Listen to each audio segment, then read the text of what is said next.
पूर्णमदः पूर्णमिदं पूर्णात् पूर्णमुदच्यते पूर्णस्य पूर्णमादाय पूर्णमेवावशिष्यते। ॐ शांति शांति शांती। आपलं मुंडक उपनिषद चालू आहे, त्याच्या तिसऱ्या खंडाचा पहिला मंत्र आपण काल बघितला. आज आता दुसरा मंत्र आपण पाहूया. ह्या मुंडक उपनिषदाचा विषय आपण काल जो घेतला आहे किंवा पहिल्या मंत्राचा जो विषय आहे तो द्वासुपर्णा सयुजा सखाया समान वृक्षम परिशस्व जाते. एकाच वृक्षावरती बसलेले असे दोन पक्षी आहेत आणि ते जे आहेत त्या पक्ष्यांपैकी एक पक्षी तयोरन्य हा पिप्पलम स्वादू अत्ती, त्यातला एक पक्षी जो आहे तो अश्वत्थ वृक्ष आहे असं आपण जर म्हटलं तर त्या पिंपळाच्या झाडाला येणारी जी फळं आहे ती तो खातो आहे. फळ गोड आहे, आनंद आहे. फळ आंबट आहे तर तो दुःखी होतो आहे. म्हणजे त्याच्या खाण्यात किंवा खाताना त्या फळाच्या चवीबरोबर त्याच्या भाववृत्ती बदलत आहे. कधी तो सुखी होतोय, कधी तो दुःखी होतोय. पण म्हणाले दुसरा आहे तो अन्य अभिचाकशीती.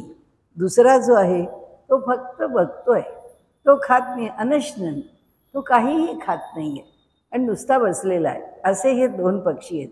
या दोन पक्ष्यांचं रूपक घेऊन मुंडक उपनिषदानी ह्या तृतीय मुंडकाच्या पहिल्या खंडामध्ये आपल्याला परमात्मा आणि जीव हे दोघे बरोबर राहतात, देहात राहतात, त्यांचं स्थान हृदयात आहे इथपर्यंत धरून किंवा हे स्वीकारून किंवा इथपर्यंत आम्हाला कळलं आहे असं गृहीत धरून त्यांनी विषय पुढे मांडला आहे.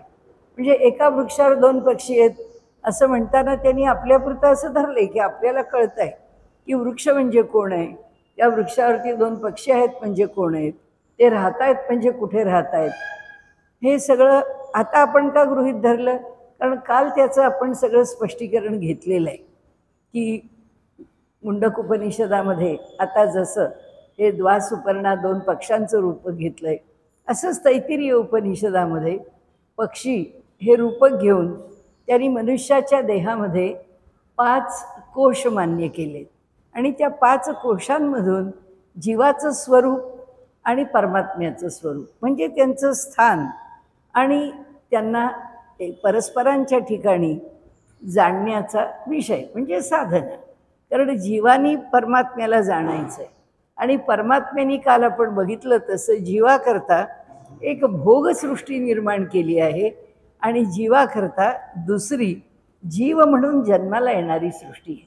म्हणजे झाडच आहे पण त्या झाडात झाड म्हणून भगवंतानी निर्माण केलेलं सृष्टीतलं झाड आहे आणि जे एक झाड आहे किंवा कोणतंही जे जन्माला आलं आहे की ज्याला त्याच्या 84 लक्ष योनींमध्ये झाड ह्या योनीत यावं लागलं आहे.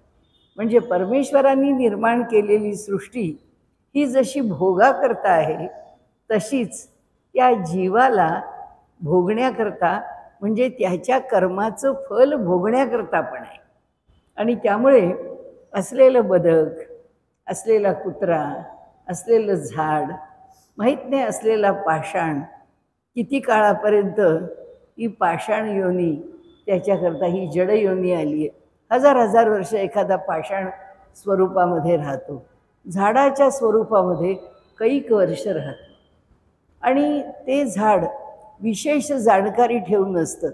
आपल्याला जर त्याचं उदाहरणच सांगायचं तर सत्य घटना आहे. एका व्यक्तीचा म्हणजे खून होतो आणि त्याचा शोध घेतला जातो खुनाचा की कुठे झाला असेल, कसा झाला असेल आणि त्याच्यामागे कारण मी सगळी बघून होते कारण मीमांसा, पण कळत काही नाही की ह्याचा खून कसा आणि कुठे झाला आहे. तर शेवटी आता निर्णय लावायला एखाद्याला केसच बंद करून टाकावी लागते. तर निर्णय लावायला एक भूमिका त्यांनी घेतली की जो त्यांच्या दृष्टीने संशयित होता त्या संशयिताला त्यांनी त्या ज्या झाडाखाली खून झाला होता त्या झाडाच्या इथे आणलं. तर त्यांच्या असं लक्षात आलं की हे झाड थरथरत आहे, म्हणजे जसं भीतीने कापतं ना मनुष्य घाबरून, तसं ते झाड कापताय, थरथरत आहे. त्याबरोबर त्यांनी तो प्रयोग 2-3 वेळा केला. त्या माणसाचा त्यांनी तो सांगाड्यासारखा एक आकार तिथे ठेवला. त्या माणसाला यायला सांगितलं. तो तिथे यायला लागला लांबून कीच ते झाड थरथरायला लागायचं. आणि म्हणजे ती केस किंवा त्याचा निकाल हा त्या झाडाच्या थरथरण्यावर दिला की हे झाड घाबरत आहे. हे एकच प्रूफ आहे, हा एकच पुरावा आहे की हा खून जो आहे तो खून त्या ज्या माणसावर आरोप ठेवला होता त्यांनीच केलेला आहे. आपल्याला सांगण्याचा हेतू असा की गोष्टी आपल्याला दोन्ही लक्षात ठेवाव्या लागतील. ज्वारीचा दाणा आहे, तो दाणा आम्हाला खाण्याकरता भगवंतांनी निर्माणच केला आहे. हे आमच्या भोगाकरताच सृष्टी आहे निर्माण झालेली. आम्ही याचा स्वीकार करावा, याचा आनंद घ्यावा, याचा लाभ करून घ्यावा. त्याच्याकडे बघण्याची जी दृष्टी आहे त्या दृष्टीने आम्ही त्या सृष्टीचा आनंद घ्यावा, त्याकरता आहेच. पण त्यातला एखादा दाणा ज्वारीचा हा निश्चितपणे एक जीव आहे. तो जन्माला येण्याकरता भगवंतांनी पाठवला आहे. तो उत्सुक आहे असं आपण कसं म्हणणार? त्याच्या इच्छेवर काही जन्म होत नाही, जन्म भगवंतच देतो. या सगळ्याचा कार्यकर्ता तोच आहे. आणि त्यामुळे या ठिकाणी आपण जे पाहिलं ते कालच्या या श्लोकामध्ये या सर्व गोष्टींची बारकाव्याने आपण मीमांसा केली आहे. आपला विषय काय आहे मुख्य, की जीव आणि परमात्मा हे 2 स्वरूपामध्ये आमच्या शरीरात राहतात. परमात्म्याला प्राप्त करणं आम्हाला का सोपं आहे? कारण तो आमच्याच जवळ आमच्या हृदयात आहे. म्हणून इथे तो जर हृदयात राहतो तर तो कुठे राहतो आणि तो जीव कुठे राहतो, हा प्रश्न उपनिषदांनी सोडवायला घेतला आहे. म्हणून आपण काल 2 उपनिषदांची उदाहरणं घेतली. मांडुक्य उपनिषदाचं घेतलं, तैत्तिरीय उपनिषदाचं घेतलं, की ज्यामध्ये दिलेली रूपक आहेत. आता इथे आपण जेव्हा बघतो आहोत तेव्हा ह्या ठिकाणी पुढच्या श्लोकात त्यांनी म्हटलेलं आहे की समाने वृक्षे पुरुषो निमग्नो निशया शोचती मुह्यमानः जुष्टम यदा पश्यति अन्यम ईशमस्य महिमानम इति वीतशोका. त्यांनी असं म्हटलं की समाने वृक्षे पुरुषो, हा जो जीवात्मा आहे एकाच वृक्षावर बसलेले आहेत ते, त्यामध्ये निमग्नो अनिशया म्हणाले ह्या ठिकाणी असमर्थता आहे. त्याला जाणवतं की अमुक एक गोष्ट मला पाहिजे किंवा असं असं घडावं असं मला वाटतं आहे, मी असमर्थ आहे. त्या ठिकाणी मी काही करू शकत नाही. ह्या गावाहून माझी बदली व्हावी, माझी पत्नी 3ऱ्या गावाला नोकरीला, माझा मुलगा शिकायला आणखीन 4थ्या ठिकाणी, आम्ही सगळ्यांनी एकत्र यावं असं जर वाटत असेल तर आमचे बदलीचं ठिकाण जर बदललं, कुणीतरी 2 तरी आम्ही एकत्र येऊ, मुलगा आमच्याकडे येईल जाईल, त्यातल्या त्यात सोय होईल. मनुष्य म्हणतो काय करावं, आपल्या हातात काही नाही. कारण असं आहे, गव्हर्नमेंटचा नियम आहे की आम्ही पाठवू तिथे 3 वर्ष तर काम करायलाच पाहिजे. फार गैरसोय असेल तर 1 वर्ष तरी काम केलंच पाहिजे. म्हणजे अडकलो ना आम्ही त्याच्यामध्ये. मी असमर्थ, मी काही करू शकत नाही. हे जसं व्यवहारात आहे तसं माझं दैव भगवंतानी कसं बदलावं हे आमच्या मनात आलं. भगवंत कसा बदलेल? भगवंत बदलणार नाही. कारण ज्या मुख्य गोष्टी त्यांनी ह्या जन्माकरता एकत्र करून त्या कॉम्प्युटरवरती एकदा टाकलेले आहेत, झालं आता ते सुरू होणार. त्याच्यातलं कमी जास्त तीव्रता त्याची समजू शकतो, पण जे मुख्य त्याचे मुद्दे आहेत किंवा मुख्य मार्ग आहेत ते मार्ग तसेच राहतात. किंवा मुख्य टप्पे म्हणू आपण पाहिजे तर मुख्य मार्गापेक्षा. असं फार क्वचित घडतं की घडणारी घटना पूर्णपणे बदलली जाते. नाही तर माणसाची अनिशया म्हणजे त्याच्या ठिकाणी असणारी जी असमर्थता आहे, जी दीनता आहे, ती त्याला सोसावीच लागते. अपवादाने सोसावी लागत नाही. मी माझ्यासमोरचंच एक उदाहरण सांगतो. आळंदीतच राहणारे लोक होते. ज्ञानेश्वर माऊलींची उपासना, सेवा, काही म्हणा, पूर्ण दिवसभराचा मंदिरामधल्या संस्थांच्या कार्यक्रमामध्ये ते पूर्णपणाने त्यांनी वाहून घेतलेलं होतं. ही घटना जवळजवळ 70-80 वर्षापूर्वीची, जास्तही असेल, 100 वर्ष झाली असतील. तर ते लोक मात्र माझ्या खूप जवळचे परिचयाचे आहेत, म्हणून मी आपल्याला आजही खात्रीलायक सांगू शकते. तर या दोघंही ते पतिपत्नी माऊलींची सेवा करत असत. तिथे मोठे एक अधिकारी संत सत्पुरुष आले आणि त्यांना त्या स्त्रीने नमस्कार केला आणि तिने सांगितलं, काय पाहिजे बाई तुला? नाही म्हणाले, आपण द्याल तो आशीर्वाद. तर ते म्हणाले, अखंड सौभाग्यवती, असं त्यांनी तिला सांगितलं. आणि ती नमस्कार केला, ती गेली. आणि काही वर्षांनंतर तिच्या पतीचं निधन झालं. तिच्या पतीचं निधन झाल्यावर ती म्हणाली, मला तर एवढ्या अधिकारी पुरुषांनी मला आशीर्वाद दिलेला आहे, माझ्या पतीचं निधन होऊच शकत नाही, झालं कसं? ती म्हणाली, आत्ता काही करू नका, हे असंच ठेवा, मी त्यांच्या भेटीला जाते.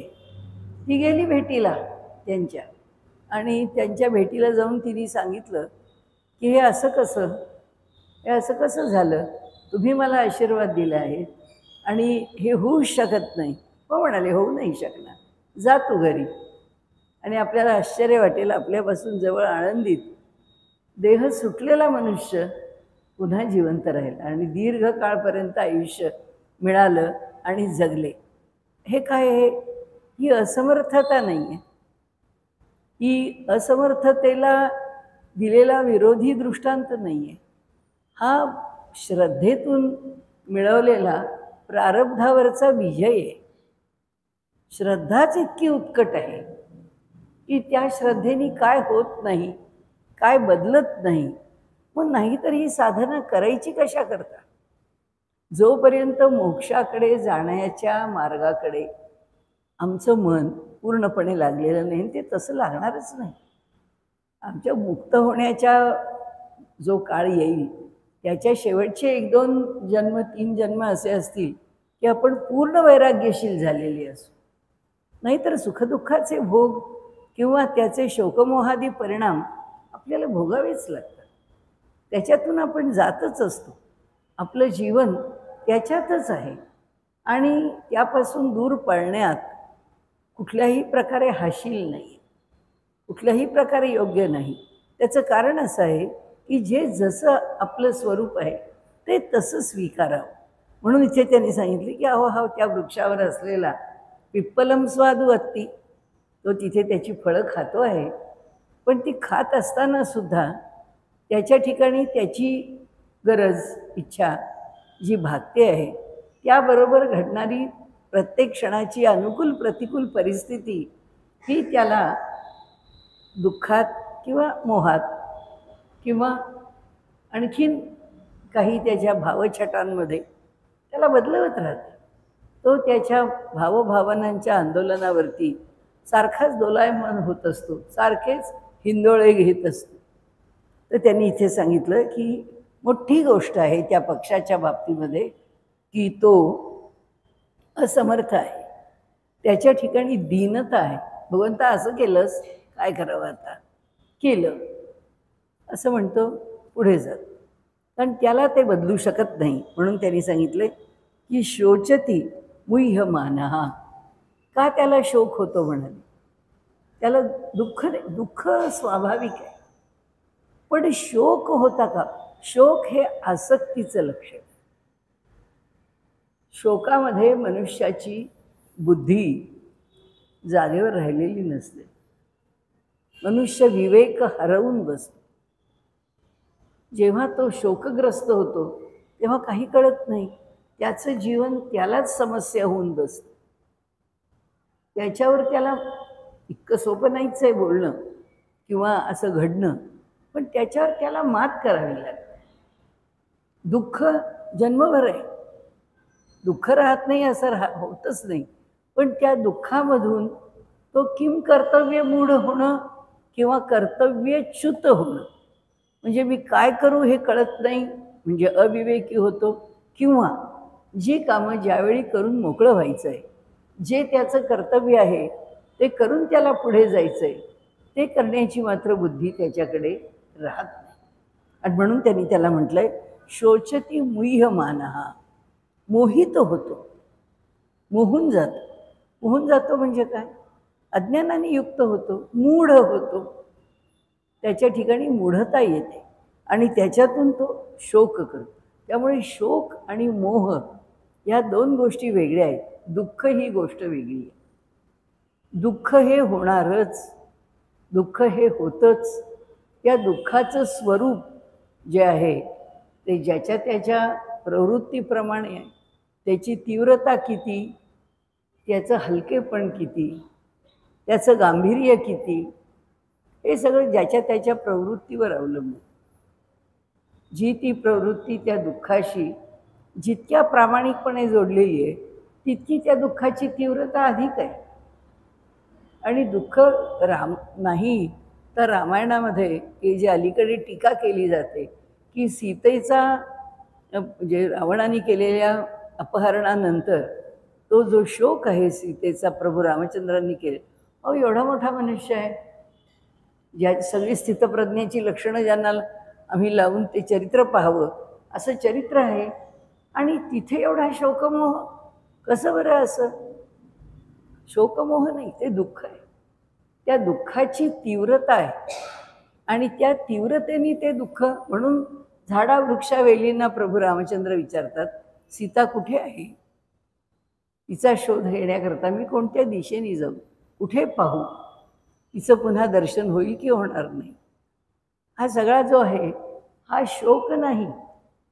वाल्मिकींनी सुद्धा वर्णन करताना त्याला शोक म्हटलं नाही, त्याला मोह म्हटलं नाही, त्याला दुःख म्हटलं. प्रभू रामचंद्रांना वडिलांच्या मृत्यूची वार्ता ऐकून दुःख झालेलं आहे, पण ते कर्तव्य विन्मुख झालेले नाही, कर्तव्यच्युत झालेले नाही. जे असेल ते, जी परिस्थिती असेल ती, त्या परिस्थितीत तुम्हाला डटके खडे होनाही चाहिए. उभं राहावंच लागेल, डटून उभं राहावं लागेल, स्थिर होऊन उभं राहावं लागेल, धीराने उभं राहावं लागेल. अजिबात इकडे तिकडे धक्के खात हादरत उभं राहून चालणार नाही. त्याचं कारण जे होईल तुम्हाला शॉकप्रूफ व्हायला पाहिजे. जे धक्के बसत राहतील त्या धक्क्यांचे आघात सोसून त्याच्यावर आपलं कर्तव्य आपल्याला करायला पाहिजे. आघात होणार नाही तसं कसं शक्य आहे? म्हणून त्यांनी सांगितलं की हा जो पुरुष आहे, हा पुरुष म्हणजे आता आपल्याकरता दृष्टांत आहे म्हणून पुरुष म्हटला, किंवा हा पक्षी, हा सुपर्ण म्हणजे हा गरुड आहे. वास्तविक पाहता आपण सगळे गरुडाच्या जातीतले झेप घेणारे आहोत. मग आम्ही का झेप घेत नाही? आमच्याकडे ती उमेद किंवा ती ताकद, ते सामर्थ्य, ती कृती काही येत नाही. त्याचं कारण एकच आहे की आम्ही आमचं ते गरुडपण विसरलो आहोत. आमच्या मराठी सिनेमामध्ये एक जुना सुखाचे सोबती म्हणून सिनेमा होता. त्या सिनेमामध्ये एक प्रसंग दाखवला आहे की तिथे सगळी बदकं पाण्यामध्ये आहेत आणि ती तरंगत आहेत पाण्यावरती त्या नदीच्या. तर त्याच्याचमध्ये आणखीन एक बदकासारखंच पिल्लू आहे, शुभ्र पांढरं, आणि ते यांच्यापेक्षा थोडंसं वेगळं आहे. म्हणून ते बाकीची बदकं त्याला नेहमी टोचत असतात, टोकत असतात, आणि त्याला असं वाटत असतं अरे ह्यांच्यामध्ये हे सगळे एकसारखे आहेत वाटतं, मी तर तसा नाही आहे. म्हणून ते मला हसतात, चिडवतात, आणि मी दुःखी आहे त्यामुळे की कुणी माझं नाही, यातला कुणी माझा सोबती नाही, कुणी माझ्याबरोबर येत नाही. तर त्या गाण्यात त्यांनी असं म्हटलं आहे, एका तळ्यात होती बदके पिले सुरेख, एके दिनी परंतु, पुढचं सगळं म्हणत नाही, एके दिनी परंतु पिल्लास त्या कळाले, भयवेड पार त्याचे वाऱ्या सवे पळाले, पाण्यात पाहताना चोरून एक वेळ त्याचेच त्या कळाले, मी राजहंस एक. म्हणाले हे सगळे बदक आहेत, त्यांच्यामध्ये मी राजहंस आहे. मला कुठे कळलं होतं? मला माहीत नव्हतं. मी ह्यांच्यापेक्षा कितीतरी वेगळा आहेच, पण तो चांगल्या अर्थाने वेगळा आहे, खूप वेगळा आहे. आणि त्यामुळे इथे त्यांनी म्हटलं आहे की सुपर्ण येतो तो का शोकग्रस्त झाला, सुपर्ण आहे तो का दीन झाला, तो का मोहित झाला, अज्ञान आहे म्हणून मोहित झाला. म्हणाले जुष्टम यदा पश्यती अन्यम ईशमस्य महिमानम इति वीत शोका. म्हणून गरुड आहे. म्हणाले त्याने एकदा पाहिलं की आपल्यापासून भिन्न असलेला हा जो दुसरा पक्षी आहे, अरे हा तर दुःख करत नाही, अरे हा तर एकदम उदासीन, एकदम स्थितप्रज्ञ, एकदम समस्थितीला म्हणजे समतोल प्रवृत्ती घेऊन अत्यंत स्थिर वृत्तीने माझ्याबरोबर राहतो. माझ्यासारखा कधी 10 वेळा दुःखी होत नाही, माझ्यासारखा सारखा वरखाली वरखाली अप्स अँड डाऊन्स याला माहीत नाहीत. असं कसं? तर त्याच्या लक्षात येतं की हा पक्षी असा नाही आहे, माझ्यासारखा नाही आहे, हा फार वेगळा आहे, हा फार चांगला आहे. त्या द्वासुपर्णांमधला जो सारखा मोहित होऊन दुःखी होतो ना, तो पक्षी जीव आहे, ते स्वरूप जीवाचं आहे. आणि ज्याला तो दुसरा पक्षी म्हणून पाहतो तो परमात्मा आहे. त्या परमात्म्याचं जे स्वरूप आहे ते परमात्म्याचं स्वरूप त्याच्या लक्षात, म्हणून काय म्हणतात महिमानम इति. त्याला काय कळलं? पश्यती. तो जेव्हा पाहतो की हा आपल्यापासून भिन्न आहे, त्याचं स्वरूप त्याचा महिमा त्याला कळतो आणि तो म्हणतो अरे असं नाही आहे, माझा शोक पळाला, तो जसा राहतो, तो जसा आहे तसाच मी आहे, आम्ही दोघे सारखेच आहोत, पण मी माझ्या दुःखात बुडलेला राहिलो आणि तो तसा नाही आहे, त्याच्यासारखा मी जर झालो. तर म्हणाली इथे हा दुःखी पक्षी आहे तो जीव आहे, जो दुसरा पक्षी आहे तो भगवंत आहे.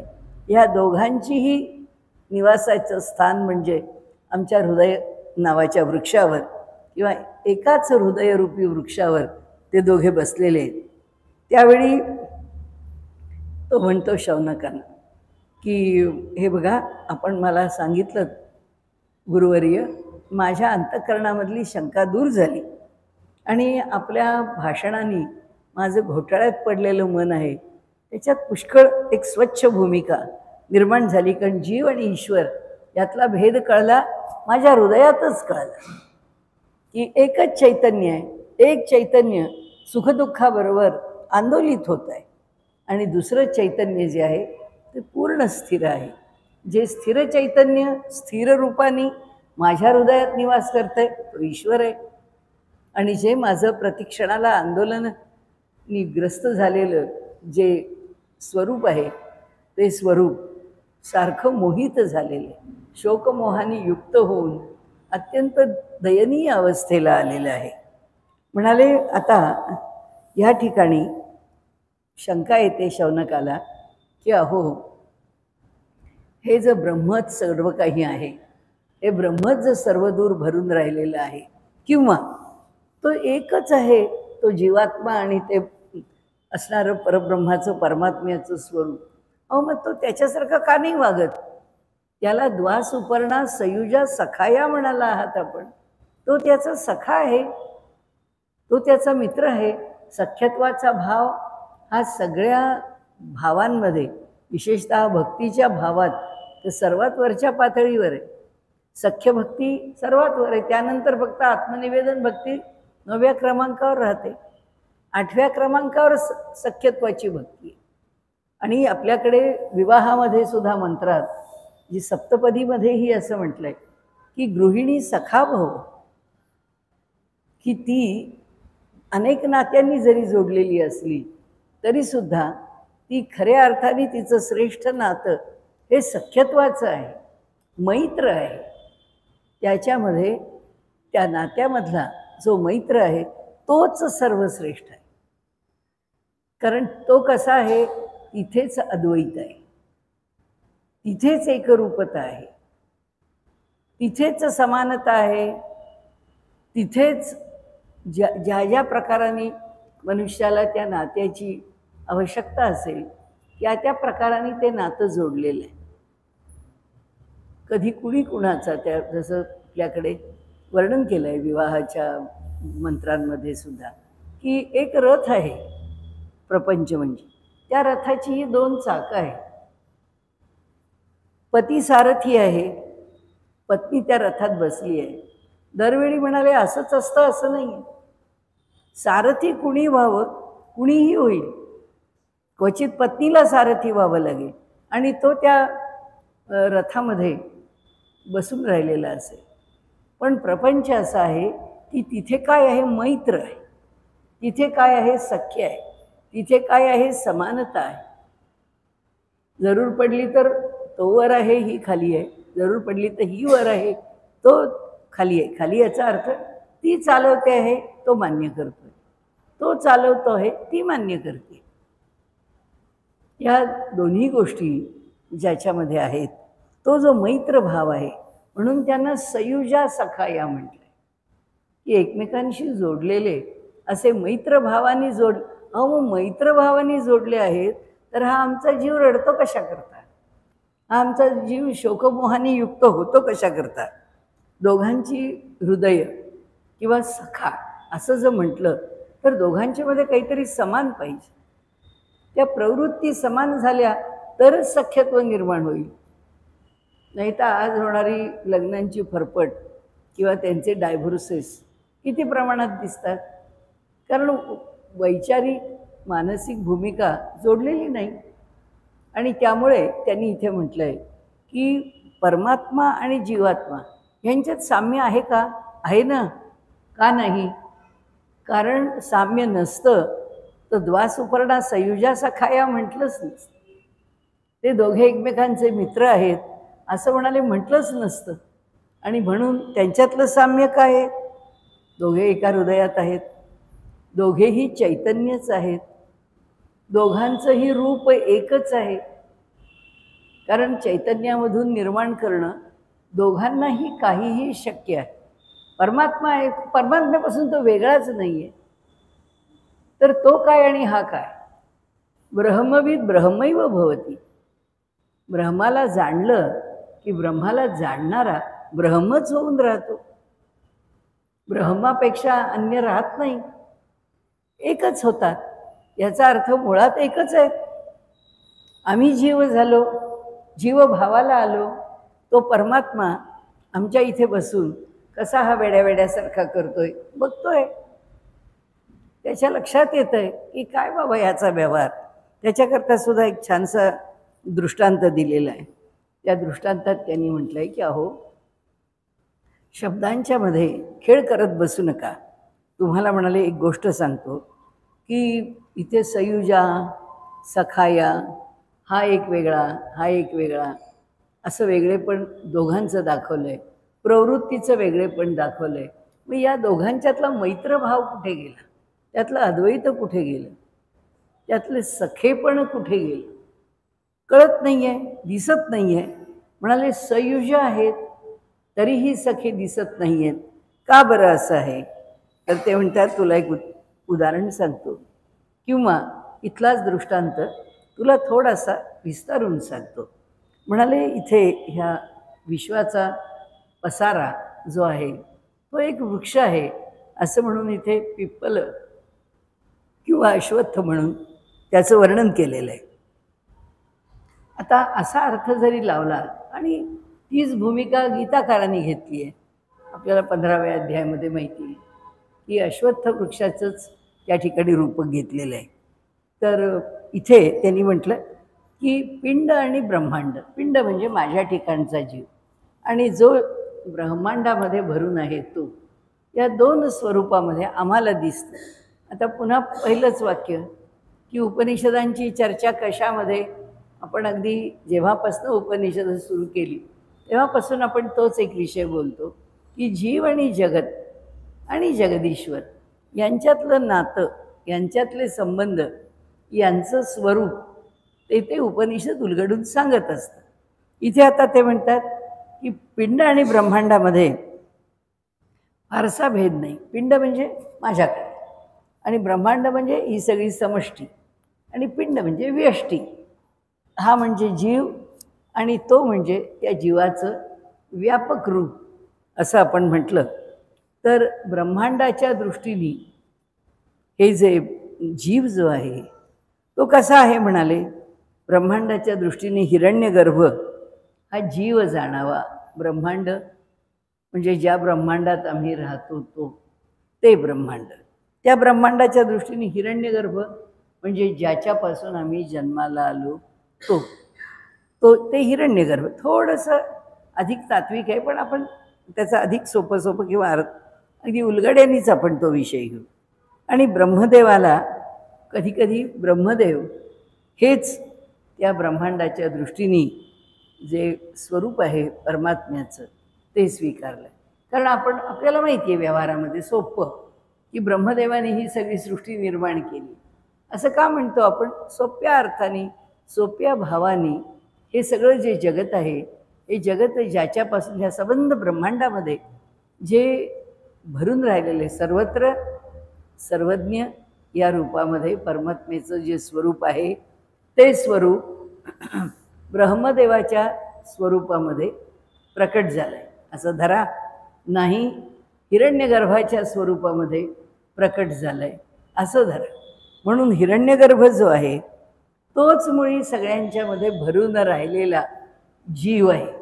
हिरण्यगर्भाचं स्वरूप जे आहे तो आमच्या सर्वांमध्ये राहिलेला जीव आहे. आता हा जो दुसरा पक्षी आहे तर त्याला परब्रह्म असं म्हणतात. आता कोणत्या पातळीवर आपण घेतला विषय, ब्रह्मांडाच्या म्हणजे काय, समष्टीच्या. समष्टी म्हणजे संबंध विश्व.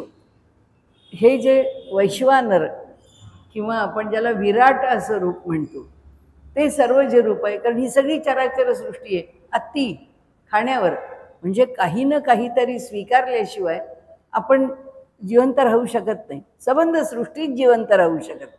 या संबंध सृष्टीमध्ये जे जे काही जिवंत आहे, ज्या ज्या ठिकाणी काही सुप्त किंवा थोडंसं प्रसुप्त नाही. आता दगडांना काही खायला लागत नाही, कारण त्या ठिकाणी चैतन्य प्रसुप्त रूपात आहे. जड रूपात आम्हाला ते जड नाही तरी आम्हाला दिसायला तर जडच दिसतं की नाही. त्याला हालचाल नाही, त्याला काही खायला प्यायला लागत नाही, काही नाही, जसं आहे तसं आहे. परंतु बाकीची जी सृष्टी आहे, कुठे त्या जमिनीच्या खाली किडे मकोडे असतात, त्यांनासुद्धा त्यांचं खाद्य लागतं. ते त्या जमिनीतून त्या मातीतून मिळवायचं त्या पद्धतीने मिळवतात. त्यामुळे ही सगळी जी सृष्टी आहे ही सृष्टी त्यांनी सांगितली की ती सृष्टी चालवणारा जो परमात्मा आहे तो ह्या सगळ्यांच्यामध्ये भरून राहील. आणि जो हिरण्यगर्भ किंवा ब्रह्मदेव ज्यांनी ही सृष्टी निर्माण केली आहे त्यांनी ह्या सृष्टीमध्ये तो कसा राहिला आहे, तो जीवभावाने राहिला. म्हणजे लक्षात घेतलं आपण की हिरण्यगर्भ जो आहे तो ह्या ब्रह्मांडाच्या दृष्टीने जीव आहे. हा एक पक्षी झाला जो जीव पक्षी आहे. आणि दुसरा पक्षी कोण आहे, तो साक्षात परमात्मा आहे. तो हृदयामध्ये राहिलेला आहे, या सृष्टीत भरूनच राहिलेला आहे. ईश्वर सर्वभूतानां हृदयेषु तिष्ठति. हे एक ईशावास्यमिदं सर्वं यत्किंच जगत्यां जगत. म्हणजे ह्या ईश्वराचा आवास ह्या संबंध ब्रह्मांडामध्ये भरून राहिलेला आहे. आणि ज्यांनी ही सृष्टी निर्माण केली आहे असा जो परमात्मा आहे तोच एका जीवभावाने ह्या सर्व ठिकाणी भरला आहे. म्हणजे सांगताना दोन प्रकारांनी सांगितलं ना आपल्याला. एका प्रकाराने सांगितलं की ब्रह्मदेवाने सृष्टी निर्माण केली, सृष्टी निर्माण करून ह्या सृष्टीमध्ये जीवरूपाने त्यांनी चैतन्य ठेवून दिली. आणि दुसरं रूप साक्षात परमात्मा त्याच्या मूळ स्थिती केवळ ज्ञान रूपामध्ये, काही घ्या, परमात्मा रूपामध्ये, निखळ रूपामध्ये तो कसा आहे, तो ह्या सगळ्या सृष्टीत भरून आहे. म्हणजे आमच्या हृदयात कोण भरून राहिले, निर्माण करणारा ब्रह्मदेव, त्यांनी जो जीव म्हणून आम्हाला ठेवलं आहे. आणि त्याचबरोबर त्यांनी परमात्म्याने सांगितलं ही सृष्टी माझीच आहे, मी आहेच ह्याच्या हृदयामध्ये. त्यामुळे परमात्मा पण हृदयात आहे. विषय त्यांनी इथे अधिक स्पष्ट करण्याकरता घेतलेला आहे आपल्यासमोर. तर ह्या ठिकाणी दुसरा पक्षी जो आहे तो परब्रह्म आहे. आणि हृदयाच्या ठिकाणी हे दोन्ही म्हणजे समष्टीमध्ये जे परमात्म रूप भरून राहिलेलं आहे तेच व्यष्टीमध्येही भरून राहिलेलं आहे. ते आमच्या ठिकाणी भरून राहताना काही निखळ रूपामध्ये राहत नाही, ते त्याला काही ना काहीतरी स्वरूपामध्ये जे स्वीकारतं त्याला जीव म्हटलंय. आणि तो जीव ह्या देहामध्ये आहे, त्याच्याच बरोबर परमात्मा ह्या देहामध्ये आहे. तोही हृदयामध्ये, देहात म्हणजे तोही पक्क स्थान सांगितलं.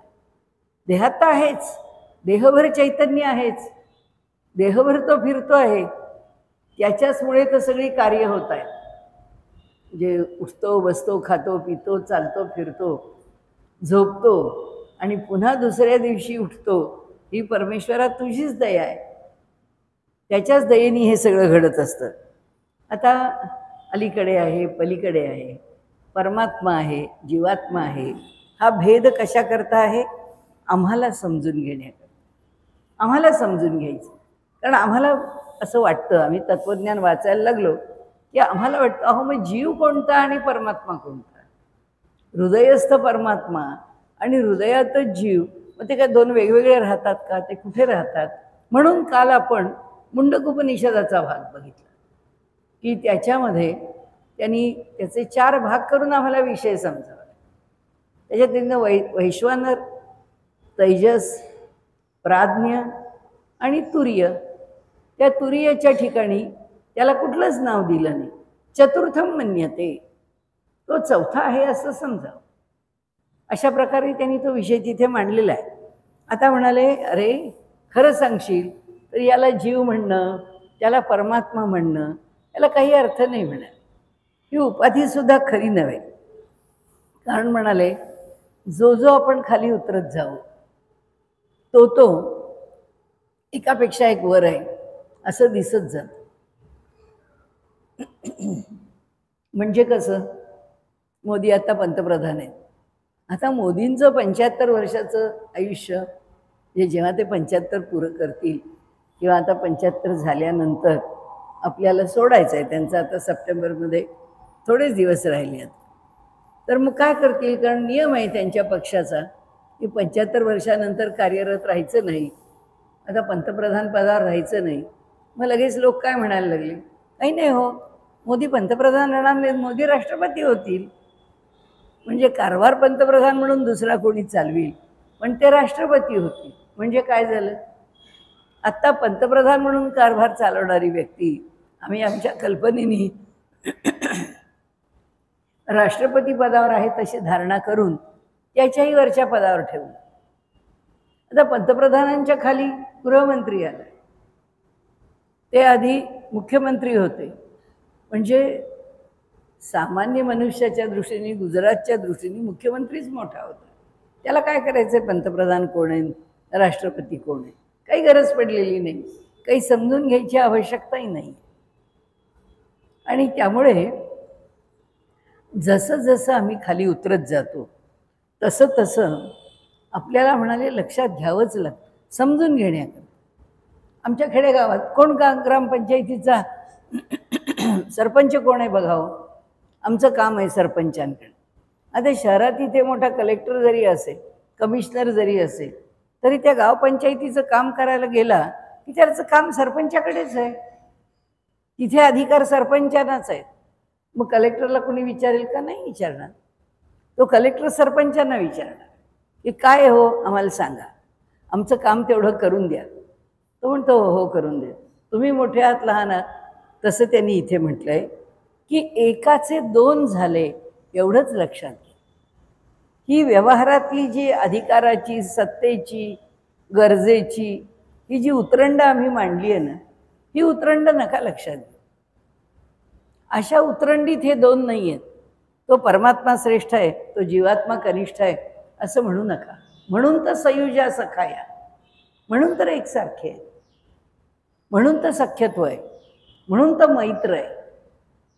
आणि कोणत्याही नात्यापेक्षा सर्वात श्रेष्ठ नातं सख्यत्वाचं. म्हणून द्रौपदी सुद्धा सखा म्हणते कृष्णाला. ती म्हणते कृष्णा तू सखा आहेस माझा, सख्यत्वाचा भाव आहे. असो, याच्यामध्ये काय सांगितलं आहे की जीव आणि परमात्मा ह्याच्यामध्ये काही भेद नाही, एकच आहे. कारण परमात्म्याशिवाय दुसरं काही अन्य रीता ठाव नाही, त्याच्याशिवाय दुसरं काही स्थान नाही, त्याच्याशिवाय दुसरं कोणी असू शकत नाही. मग आता जीवभावाला आलो म्हणजे काय, त्याचा तो लुटुपुटीचा खेळ आहे. त्या खेळात चाललेला आहे, हा जीव झाला, तो जीव झाला, तो जीव झाला. त्यांनी एक ब्रह्मांड निर्माण केलं, या ब्रह्मांडात आमच्यासारखे जीव निर्माण केले. त्याचं एक खेळणं आहे आणि त्या खेळण्यात त्यांनी आम्हाला सोडून दिलं आणि या ब्रह्मांडामध्ये हे खेळणं सुरू झालं. तसं ते म्हणाले की आता ठीक आहे, त्याचं खेळणं असेल, या ब्रह्मांडामध्ये आम्ही जन्माला आलो असू, काही असेल, पण तरीसुद्धा म्हणाले आम्हाला जाणायचं आहे कुठे किंवा कोणाला आणि कसं, तर जिथे जाणायचं आहे त्याला ते हृदय आहे. आणि म्हणून म्हणाले तू कुठे आहे, तो हृदयात आहे, हे जाणाय. कसं जाणायचं आहे, साधनेने जाणायचं. साधनाकडं काय आहे, आम्ही 2 पायऱ्या खाली उतरलो, तो सरपंचाच्या जागेवर बसलाय, मी त्या गावातला एक साधा खेडूत आहे. आता त्या खेडूताला उद्या सरपंच व्हायचं आहे, तर ते सरपंच होण्याकरता त्याला काहीतरी धडपड करावी लागेल, त्याला ग्रामपंचायतीची निवडणूक लढवावी लागेल, मतं मिळवावी लागतील आणि मग त्या जागेवर बसावं लागेल. तसं आहे की परमात्मा व्हायचं आहे, त्याच्याजवळ जायचं आहे, तो आणि आपण याच्यात भेदच राहणार नाही, अशी स्थिती होणारच. तर मन्मना भव मद्भक्तो मद्याजी माम नमस्कु मामेव एष्यसी सत्यम. मलाच येऊन मिळशील, लक्षात ठेव. मला काही करू नकोस, सगळं काही मी हो. मी हो म्हणजे तुझ्या पायरीवर बसलायस, या अनेक उपाध्या घेऊन बसलायस, त्या सगळ्या उपाध्या सोडून दे. त्या सगळ्या सोडून फक्त माझी उपाधी ठेव, फक्त मीला ठेव, फक्त माझं स्मरण कर, माझ्यापर्यंत येऊन पोचशील. कारण म्हणाले आता पुन्हा एकदा तत्त्वज्ञान सांगतात आपल्याला की काही वेगळं नाही आहे, मुळात एक परमात्म तत्त्व आहे, त्याच्याशिवाय वेगळं तत्त्व संभवत नाही. त्या एका तत्वामध्ये 2 कसे झाले जीव, एक जीव आणि एक परमात्मा. 2 सुपर्ण कसे झाले, 2 पक्षी कसे झाले, तर म्हणाले ज्या गर्भामध्ये ते जुळं जन्माला आलं किंवा जे पोचलं ज्या गर्भामध्ये, तो गर्भ म्हणजेच ही चित्तशक्ती आहे. ही चित्तशक्ती ही म्हणजेच तो गर्भ आहे. कुणाचा गर्भ आहे, या दोघांचा, या जुळ्या पक्षांचा. आणि म्हणून म्हणाले त्यांना सयुज म्हटलंय. का म्हटलं, हे एकाच ठिकाणी जन्माला आले म्हणून म्हटलं. शौनका म्हणाले हे लक्षात ठेव की त्या दोघांच्यामध्ये चैतन्य हा गुण समान आहे. म्हणून ह्या सगळ्या सृष्टीला वासुदेव सर्वमिती स महात्मा सुदुर्लभा असं म्हटलेलं आहे की ह्या सगळ्या सृष्टीत जो वासुदेवाला पाहतो त्याच्या अंतःकरणामध्ये ही सृष्टी तरतम भावात येत नाही. आम्ही असं काहीतरी बोलायला लागलो तर हा सगळा गोंधळ आहे, कारण आमची प्रवृत्तीच तशी नाही आहे. आम्ही सगळ्यांना एक समान दृष्टीने पाहूच शकत नाही. वासुदेव सर्वमिती स महात्मा सुदुर्लभ. आमच्याकडे भेदात्मक दृष्टी शिल्लक आहे. हा माझा, हा आजा, हा दुजा, हा भेद आहेच. त्या भेदामधून आम्ही सृष्टीला कसं जाणावं, आम्ही नाही जाणू शकत, कारण ती सृष्टी आम्हाला भेदभावानीच दिसते, ती वासुदेवात्मक आम्हाला दिसत नाही. म्हणून त्यांनी इथे सांगितलं की हा चैतन्य गुण जो आहे, जो मित्रत्वाकरता लागतो, तो मित्रत्वाकरता लागणारा चैतन्य गुण मात्र समान आहे.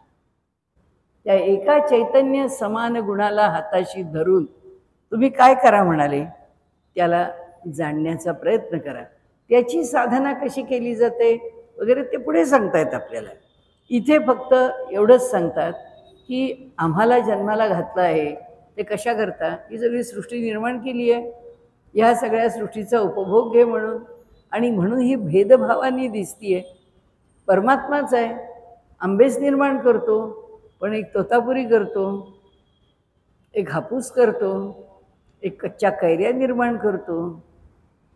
आंब्यांमध्ये वेगवेगळ्या प्रकार, गलगोबा आहे, त्याच्यामध्ये तुम्ही चाफा आहे, आमच्या भागात तर साखर गुटली म्हणून आहे, एवढंच आंब्याचं फळ असतं. एकच घोट रस असतो, पण अप्रतिम गोड असतो. आणि झाडाला सगळी फळं जमिनीच्या खाली टेकलेली असतात, अगदी जमिनीच्या लगत असतात. आणि लांब लांब लांब त्याचे दोर असावेत तशी त्याला लटकलेली असतात. म्हणजे त्याच्या दांड्या किंवा त्याचं वरचं टोक त्याला बांधलेलं आंब्याशी असं पानाच्या बेचक्यात नसतं, जसं काही एखाद्या वडाची पारंबी असावी तसं एवढं लांब लांब असतं. किती किती प्रकार तो त्याच्यात निर्माण करतो. ही जी विविधता आहे, ही विविधता जी आहे ती म्हणाले हा जो भेद आहे, हा भेदच आम्हाला मोहात टाकतो.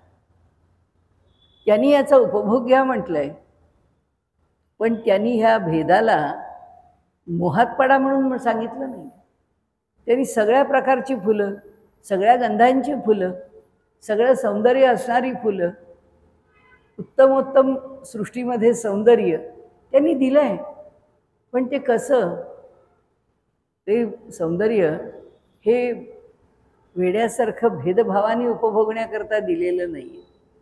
ते आहे तिथे बघण्यात, ते आहे तसं बघण्यात. त्याच्या फार सुंदर रामतीर्थांचं वचन आहे, अपने मजे के खातिर गुल छोड़ ही दिए जब, सारे जहाँ के गुलशन मेरे ही बन गए. मला त्याच्यामधून काहीतरी मिळवायचं आहे, खाण्याची आवश्यकता आहे. पुन्हा आपण ते म्हटलं तसं की अपने मजे के खातिर गुल छोड़ ही दिए जब, की आपलं वाटलं जाता जाता फुल दिसलं, लोक कसे रस्त्यावरून जाताना बाहेर आलेल्या फांदीचं फुल पटकन काढून घेतात, तोडून ठेवतात. म्हणाले असं करायचं आहे. अशा प्रकारे त्याचा उपभोग भगवंताला अपेक्षित नाही. स्वामी रामतीर्थ म्हणतात, अपने मजे के खातिर गुल छोड़ ही दिए जब. त्या फुलांना आम्ही सोडूनच दिलं. सोडून कशा करता दिलं? कारण आम्हाला माझ्या मजे करता ते तोडायचं नाही आहे. का म्हणून तोडू? त्याचं सौंदर्य जर हजारो लोक पाहू शकत असले तर ते फूल तोडून टाकण्यामध्ये काय मतलब आहे, काय हाशील आहे? नाही, नकोय ते तोडायला. सारे जहाँ के गुलशन मेरे ही बन गए. मग म्हणाले काश्मीरमधली चष्मीशाही बाग आहे ती माझीच आहे म्हणायला काय अडचण आहे? काही अडचण नाही आहे, कारण मला त्यातनं काही घ्यायचंच नाही आहे, त्याच्यातनं मला काही तोडायचंच नाही आहे. भगवंत इथे सांगतात किंवा आपले आचार्य किंवा या उपनिषदाचे द्रष्टे आपल्याला सांगतात की हा जो भेदभाव आहे, हा भेदभाव हा आमच्या ठिकाणी अज्ञान निर्माण करणारा आहे का हा भेदभाव आमच्या ठिकाणी आनंद निर्माण करणार? तो काय भावाने आम्ही स्वीकारतो, काय पद्धतीने आम्ही स्वीकारतो, त्याच्या मागची जी भावना आहे त्याच्यामध्ये किती माणसाच्या ठिकाणची संवेदनाशीलता आहे, त्याच्यामध्ये त्या ज्ञानाची किती, ज्याला आपण कोवळी जाणीव आहे. कोवळी काय, ते ज्ञान जे आहे ते अतिशय मुलायम आहे. ते अत्यंत, ज्याला आपण म्हणू की हात लागला तरी कोमेजेल, हात लागला तरी तुटेल, इतकं नाजूक, इतकं, ज्याला शब्द आपल्याला बरोबर देता येत नाही, की ते ज्ञान इतकी सूक्ष्मता त्यांनी गाठलेली आहे की ज्या सूक्ष्मतेच्या पातळीवर जाणू त्या पातळीवर आम्ही ह्या जगाला ईश्वर समजू शकतो. तेव्हाच आम्हाला जगात ईश्वर दिसतो, तेव्हाच हे जग ईश्वराचं स्वरूप आहे हे कळतं. कारण त्याचं ते असणं, जसं आपल्याकडे पुष्पहास म्हटलं आहे, प्रजागर हा विष्णू सहस्रनामातलं एक नाम आहे विष्णूचं, पुष्पहास. म्हणजे भगवंत बघायचा आहे, कुठे मला लांब बघायला नको जायला. पुष्पहास म्हणजे काय? त्या फुलाचं हास्य आहे, पण ते कुणाला दिसतं आहे? ज्याची नजर जशी आहे तशी. कारण ती नजर, खुदा गर दे नजर तुमको तो हर सूरत खुदा की है. भगवंतानी ती दृष्टी द्यावी आम्हाला, तरच आम्हाला प्रत्येक सूरत खुदा की है हे कळेल. खुदा अगर दे नजर तुमको तो हर सूरत खुदा की. कसं आहे इथे त्यांनी सांगितलं, अरे हा भेद तुम्हाला दिला आहे, भगवंतानी तुम्हाला एवढी सुंदर सृष्टी दिली कशा करता? तिचा उपभोग घेण्याकरता. उपभोग म्हणजे ओरबाडणं नाही आहे. उपभोगामध्ये ओरबाडणं येत नाही.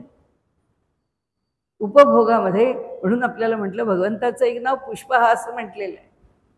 पुष्पहास फूल दिसतं आहे, ते फूल नुसतं दिसत नाही आहे.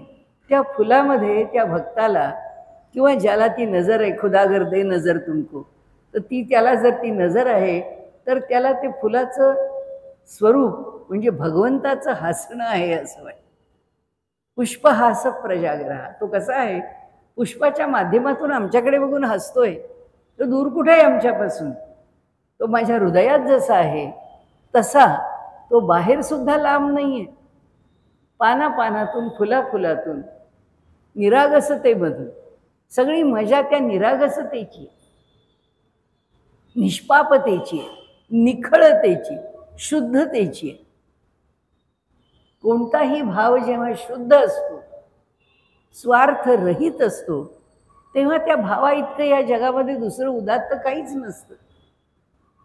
कारण भावो ही विद्यते देवो तस्मात भावो ही कारणम, हे जसं खरं आहे तसं नासतो विद्यते भावो नाभावो विद्यते सत, असंही आहे. नुसतं ते अभावातनं भाव आणि भावातनं अभाव नाही, तर भाव जो आहे तो भावच सर्व काही आहे. जे काही निर्माण होतं ते त्या भावातूनच निर्माण होतं. आणि म्हणून त्यांनी इथे सांगितलं की ही रुची आहे ती हर्षशोकाची जननी का होते. त्या रुचीमधून आम्हाला कधी हर्ष होतो, कधी शोक का होतो, त्याचं कारण असं आहे की आमची दृष्टी स्वच्छ नाही आहे, आमची दृष्टी शुद्ध नाही आहे. आमची दृष्टी जर शुद्ध असेल तर भावही शुद्ध आहे. जर भाव शुद्ध असेल तर कोणतीच गोष्ट त्याज्य नाही आहे. कशाकरता त्याज्य असेल, का त्याज्य असेल, त्या भावाची ती उत्कटता असेल तर काहीच टाकाऊ नाही आहे. आणि म्हणून त्यांनी असं म्हटलंय की ह्या जगाचा अनुभव घेताना हा जो पक्षी आहे हा दुःखी का होतो त्याचं कारण सांगितलं. त्याला दुःखाचं कारण काय. आता म्हणाले एक आहे की मला दुःखाकरता एक दृष्टांत दिला की मला सोन्याचा दागिना घालायला आवडतोय, मी सोन्याचा दागिना घालणार आहे. आता सोन्याचा दागिना घालायचा म्हणजे पहिल्यांदा आता तर लाख रुपयाच्या वर सोनं गेलं, म्हणजे लाख रुपये पाहिजेत, तेव्हा ते कुठं 10 ग्रॅम सोनं येणार.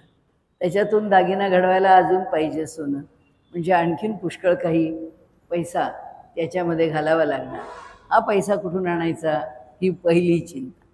त्याचा दागिना घडवायचा, आता तो खूप सुंदर पाहिजे, तो खूप नाजूक पाहिजे, तो एकदम हटके पाहिजे, सगळं पाहिजे. मग आता तसा दागिना करायचा म्हणजे त्याच्यात थोडं काहीतरी मिसळणं आलं. नुसते शुद्ध सोन्यामध्ये असा इतका नाजूक दागिना किंवा इतका कलाकुसरीचा दागिना बनवला नाही जाऊ शकत, तो तसा होऊ नाही शकत. म्हणजे काही मिसळ आली त्याच्यामध्ये. आता तो दागिना बनवून घरी आणला की भय उत्पन्न झालं की हा दागिना मला टिकवायचा आहे, माझ्या घरी राहायला पाहिजे. कुणी पाहिलं, कुणाची नजर पडली, कुणी चोरला, काय करावं. घरात चोरीमारी झाली, काय करावं. दारावर शिपाई पाहिजेत, वॉचमन पाहिजेत, कोणी रखवालदार पाहिजेत, त्याशिवाय हे राखलं जाणार नाही. म्हणाले एक भय, एक हौस, एक विविधता की माझा दागिना लोकांच्यापेक्षा अगदी वेगळा असावा की झालं. त्याच्या पायी म्हणाले काय आहे, माणसाला वाटतंच ना त्या दागिन्याच्या सुरेखपणाशिवाय भूषण काय त्या दागिन्याचं. त्यामुळे म्हणाले ह्या सर्व गोष्टी जेव्हा कराव्या लागतात त्यावेळी आम्हाला कळत नाही की हा सोन्याचा दागिना, माझा अगदी प्रेशस दागिना, सगळ्यांच्यापेक्षा अगदी वेगळा दागिना, अत्यंत देखणा दागिना, पण हे सुवर्णाचं सुवर्णत्व काय आहे, सोन्याचं सोने पण काय आहे, सोनं कोणत्या फॉर्ममध्ये येतं, त्या सोन्याचं जर भस्म केलं, ते सोनं जर शुद्ध करायला घेतलं तर त्याची जी भुकटी होते ती काळसर राखाडी रंगाची, तांबूस रंगाची, विटकरी रंगाची अशी बनते. म्हणजे ज्या सोन्याला सोनं म्हणून अंगावर चढवताना अंगावर मुठभर मास चढतं, ते सोनं मुळात कोणत्या रूपात आहे. म्हणाले अत्यंत साध्या रूपात आहे. त्याचं जे मूलभूत रूप आहे ते शुद्ध सोनं करताना त्याला तेजाबातून काढावं लागतं.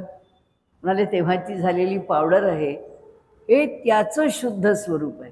म्हणजे तुझ्या अंगावर घातलंस ते काही तू शुद्ध सोनं घातलंच नाही आहेस. ह्या सोन्यामध्ये पुष्कळ गोष्टी मिसळून टाकल्या आणि ते सोनं अंगावर चढवलंय. म्हणाले आता त्याला शुद्ध व्हायची वेळ आली तर तसं आहे म्हणा. हे जे वैराग्य आहे किंवा वैराग्याच्या भूमिकेमधून या परमात्म्याचं निखळ रूप समजून घ्यायचं आहे. सोपं आहे का म्हणाले ते? इतकं सोपं नाही आहे आणि तो साधारणपणे होत नाही. वैराग्याचा लाभ मनुष्याला साधारणपणे होत. मनुष्य भोगासक्त असतो, व्याकुळ चित्त असतो. त्याला काही वस्तू आयुष्यात ज्याचं सुटलं तो भाग्यवान आहे, की ज्याला ह्या कशाचा मोह होत नाही किंवा जो ह्या मोहात पडत नाही. भगवंतानी त्याला पुष्कळ जिंकून दिले. आपण आपल्यातनं बघतो आपले चांगले गुण वाईट गुण जेव्हा याची छाननी करतो तेव्हा आपल्या लक्षात येतं की आपण तो भगवंता तू मला आसक्ती दिली नाहीस ही सर्वात मोठी गोष्ट. तू माझ्या ठिकाणी कशाच्याच विषयी आसक्ती मोह ठेवला नाहीस ही फार मोठी गोष्ट आहे. का? त्याचं कारण आहे निम्म बॅटल आम्ही जिंकलं आहे, निम्मी लढाई आम्ही जिंकली. आसक्तीतून बाहेर आलो. जे आहे ते स्वच्छ आहे, ते 100 नंबरी सोनं आहे. त्यामुळे इथे म्हणाले जर प्रसन्नता या जीवाला पाहिजे असेल तर त्याच्या ठिकाणची आसक्ती सुटली पाहिजे. आपल्या अंतःकरणातली आसक्ती सोडण्यासाठी काय उपाय आहेत? थोरा मोठ्यांची जीवनं ती बघावीत, त्यांची चरित्र वाचावीत, त्यांच्या प्रवृत्ती बघाव्या, त्यांचं वैशिष्ट्य, त्यांची साधना, त्यांची जीवनपद्धती. आता पुढे तर आहेच आपल्याला तप, सत्य आणि अनेक आपण गुण बघूच या, कारण पुढच्या ह्याच्यात वाचून ठेवू पाहिजे तर आपण. आणि त्यानंतर त्यांनी जे म्हटलं आहे की जाणून घेण्याकरता परमात्म्याला आपल्याला ज्या गोष्टी पाहिजेत त्या पाहिजे एकदा वाचून दाखवते आपल्याला. सत्तेनं लभ्यस्तपसा हेश आत्मा सम्यक ज्ञानेन ब्रह्मचर्येण नित्यम अंतःशरीरे ज्योतिर्मयोहि शुभ्रोयम पश्यन्ति यतयः क्षीणदोषाः. तर म्हणाली प्राप्त करून घ्यायला काय लागतं? सत्तेनं लभ्य तपसा हेश आत्मा सम्यक ज्ञानेन विवेकाने म्हणाले ब्रह्मचर्येण नित्यम ज्याचं अंतःकरण नेहमी ब्रह्माच्या ठिकाणी. आता आपण म्हणालो ना की पुष्पहास प्रजागरः काय आहे? बघण्याची किंवा म्हटलेलं आहे तसं या गझलमध्ये की खरंच भगवंतानी आम्हाला दृष्टी द्यावी. म्हणजे खुदागर दे नजर तुमको तो हर सूरत खुदा की है. मला त्यांनी जर आम्हाला नजर दिली तर आम्हाला भेटणारं प्रत्येक सूरत म्हणजे माणसाचं तोंड असं नाही की दिसणारं प्रत्येक नामरूपात्मक जगतातलं भगवंतानी निर्माण केलेल्या वस्तूचं स्वरूप आहे की जे आम्हाला परमात्मा स्वरूपच दिसतं. तर त्याच्याविषयी नजर तयार आहे. ते म्हणतात की मोठे पुण्यवंत भाग्यवंत माणसं या संतांच्या ठिकाणी पोचू शकतात आणि त्यांच्याबरोबर सहज साधं आमच्या जीवनामध्ये आमच्या चित्ताला स्वच्छ ठेवण्याकरता साधन म्हणून काही असेल तर स्मरण, कीर्तन, जपध्यान हे सहज सोपं साधन आहे. आणि म्हणून या साधनामध्ये ईश्वराचं ध्यान हृदयात सगळं येईल पुढे आपल्याला उद्यापासूनच्या ह्याच्यात. ईश्वराचं ध्यान हृदयात करावं, तशीच ईश्वराची महत्ता सर्व अंगाने पटवून घ्यावी. आणि अगदी शेवटी असं की थोड्या मोठ्यांची जीवनं पाहिली आपल्या अंतःकरणाला क्षणभर तरी का होईना उदात्ततेचा स्पर्श झाल्याशिवाय राहत. एक शेवटचं छोटंसं हे करून कथेचा भाग बघून आपण पुढे जाऊ की समर्थ रामदास स्वामींच्या इथे त्यांचे शिष्य होते. त्याच्यामध्ये वेणाबाई होत्या. तर त्यांना त्या अशा काही अधिकारांनी संपन्न होत्या की त्यांना समर्थ वेणा स्वामी म्हणायचं. आणि सगळ्या स्त्रियांना बसून कीर्तन करण्याचा प्रघात आहे आपल्याकडे या वारकरी संप्रदायात, समर्थ संप्रदायात किंवा एकूणही स्त्रिया जेव्हा कीर्तन करतील तेव्हा त्यांनी बसून करावं. पण त्यांनी वेणास्वामींना अधिकार दिला होता उभं राहून हातात चिपड्या घेऊन कीर्तन करायचं. इतका एक वैराग्यशील असं जीवन होतं. त्यांच्या मागे मराठीतले मोरोपंतांसारखे कवी टाळ घेऊन साथीला उभे राहत असत. एवढा बाईंचा अधिकार, बाईंच्या रचना फार सुंदर. तर सांगण्याचा हेतू असा की त्या नेहमी समर्थांना म्हणायच्या की समर्थ मला आता माहेरी जाऊ द्या, आता मला आज्ञा द्या, आता मला आज्ञा द्या. समर्थ म्हणायचे राहू दे, काय घाई आहे, तुम्ही थांबा, नंतर बघू, नंतर बघू असं म्हणून समर्थ नेहमी त्यांचं बोलणं टाळायचं. गडावर उत्सव चालू होता. त्या उत्सवाच्या शेवटचे दिवस आले, 1-2 दिवसावरती उत्सव समाप्तीकडे आला आणि समर्थांनी सांगितलं आता उद्या घ्या, तुम्हाला माहेरी पाठवतो. ठीक आहे म्हणाले. म्हणजे माहेरी पाठवतो म्हणजे तुमचा देह तुम्ही त्यागून जाऊ शकता. तर त्या दिवशी काय तिकडे जायचं आहे म्हणजे आता काय नाही, हवालदिल कुठलं काय. त्यांनी सकाळपासून जसं उत्सवामध्ये स्वयंपाक पाणी, दिवसभराचे कष्ट, त्या उत्सवामधली काय जी एक एक गोष्टी पार पाडायच्या त्यांच्यावरच्या जबाबदाऱ्या त्या त्यांनी पार पाडल्या आणि समर्थांनी सांगितलं आजचं कीर्तन आपण करायचं. त्याप्रमाणे त्या उभ्या राहिल्या कीर्तनाला. कीर्तन झालं त्यांचं. आपल्याला म्हटलं तसं मोरोपंतांच्यासारखे मोठमोठे विद्वान त्यांच्या कीर्तनामध्ये मागे साथीला उभे राहत असत. कीर्तन झाल्यानंतर त्या पुढे आल्या. समर्थांना त्यांनी नमस्कार केला. समर्थांच्या चरणावर देह सोडून दिला. मला कधी पाठवता हा जरी प्रश्न असला तरी त्यांना पाठवण्याची गरजच पडली नाही. ह्याच त्यांच्यापर्यंत जाऊन पोचले. ब्रह्मविद ब्रह्मैव भवति. ब्रह्माला जाणणारा ब्रह्मच होऊन राहत. अधिकारी पुरुषांनी अनाधिकाऱ्याला एका जीवाला द्यावं म्हणजे समर्थांनी वेणास्वामींना मोक्षाचा मार्ग दाखवावा लागत नाही. द्वासुपर्णा सयुजा सखाया, की ते दोन्ही आता एक झाले. त्याच्यामध्ये जीवाच्या ठिकाणी जीवभाव नाही राहिला आणि परमात्म्यापासून तो अलग नाही राहिला. त्यामुळे परमात्म्याला जीवाकरता काही करावं लागतं आणि जीव परमात्म्याकडनं काही मागतो अशी स्थितीच राहत. हाच तर मैत्रभाव आहे. आणि त्यामुळे फार सुंदर श्लोक आणि त्याच्यावरचं त्यांनी केलेलं जे विवरण आहे, तो जो विषय आहे तो फार त्यांनी बारकाव्याने मांडला आहे. आपण आजचा समय समाप्त झाला. उद्याला आपण पुढचा विचार करू. श्रीकृष्ण अर्पण.